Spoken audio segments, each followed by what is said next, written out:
Hello friends, I am Aprati. Welcome back to our channel plants space. गर्मियाँ चल रही हैं और गर्मियों के मौसम में ये प्लांट आपको हर घर में मोस्टली देखने के लिए मिल जाएगा, क्योंकि इसको ग्रो करना बहुत आसान है।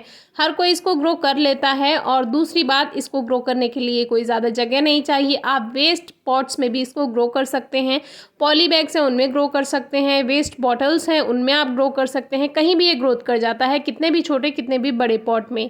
ये है पोर्चुला का प्लांट, जिसको 10 o'clock या 9 o'clock भी कहते हैं, और हिंदी में इसको नोबची या 10 बजिया अलग अलग जगह पर अलग अलग नामों से जाना जाता है। क्योंकि ये 9-10 बजे सुबह खिलता है, इसीलिए इसको 9 o'clock या 10 o'clock कह दिया जाता है। 10 बजिया यानी 10 बजे खिलने वाला। और दोपहर के बाद से इसके फूल मुरझाना शुरू हो जाते हैं, शाम तक फूल इसके खिले हुए नहीं रहते हैं। तो आज हम बात करेंगे इसकी दूसरी वैरायटी पर, जिसको लेकर हमारे पास सवाल आते हैं कि हमारे इस प्लांट की फ्लावरिंग तो बहुत छोटी हुई है और जो फूल खिलना चाहिए बड़ा, वैसा नहीं खिला है। तो पहले आप ये देखिए आपका प्लांट की जो वैरायटी है वो कौन सी है। अब ये वाली जो वैरायटी है ये देसी वैरायटी है, और ये कहीं भी घास की तरह ग्रो हो जाती है। जिसका फूल आप देख सकते हैं कितना छोटा है, एक टाइनी फ्लावर है। और ये एक तरह से आप इसको घास भी कह सकते हैं, ग्राउंड कवर की तरह भी इसको लगाया जा सकता है। तो होती ये पोर्चुलाका ही है एक तरह की, लेकिन इसकी जो वैरायटी है ये छोटे फ्लावर वाली है।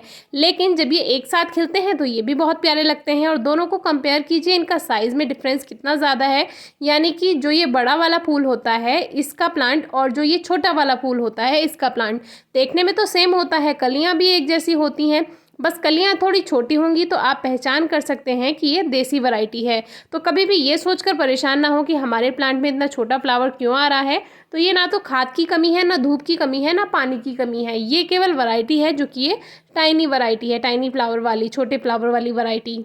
तो पोर्चुला का प्लांट को ग्रो करना आसान तो है ही, कितने इजीली कटिंग से वो ग्रो हो जाता है। कहीं भी एक कटिंग तोड़कर 1 से 2 इंच बड़ी कटिंग तक इसकी ग्रो हो जाती है, आप लगा सकते हैं। कोई फर्टिलाइजर रिक्वायरमेंट नहीं होता है, बस इसको ऐसी जगह पे लगाएं जहाँ पर इसको सुबह की थोड़ी धूप मिल जाए तो अच्छी फ्लावरिंग हो जाती है। इसकी पत्तियों में ऑलरेडी वाटर होता है, तो इसीलिए इस प्लांट को बहुत ज़्यादा पानी की ज़रूरत नहीं होती है। 2 दिन में 3 दिन में भी अगर आप इस प्लांट को पानी देते हैं तो भी ये प्लांट अच्छे से ग्रोथ करता है। और जैसे अगर आप कहीं ज़्यादा ही घर से बाहर जाते हैं और प्लांट्स को घर रहकर छोड़कर आपको जाना पड़ता है, तो आप ये प्लांट ग्रो कर सकते हैं। एक तो ये फ्लावर्स देता रहेगा, पानी की भी कोई खास रिक्वायरमेंट नहीं होती है, बस सुबह की 2 या 3 घंटे की धूप मिल जाए उसी में ही अच्छी ग्रोथ हो जाती है। फर्टिलाइज़र की कोई रिक्वायरमेंट नहीं है।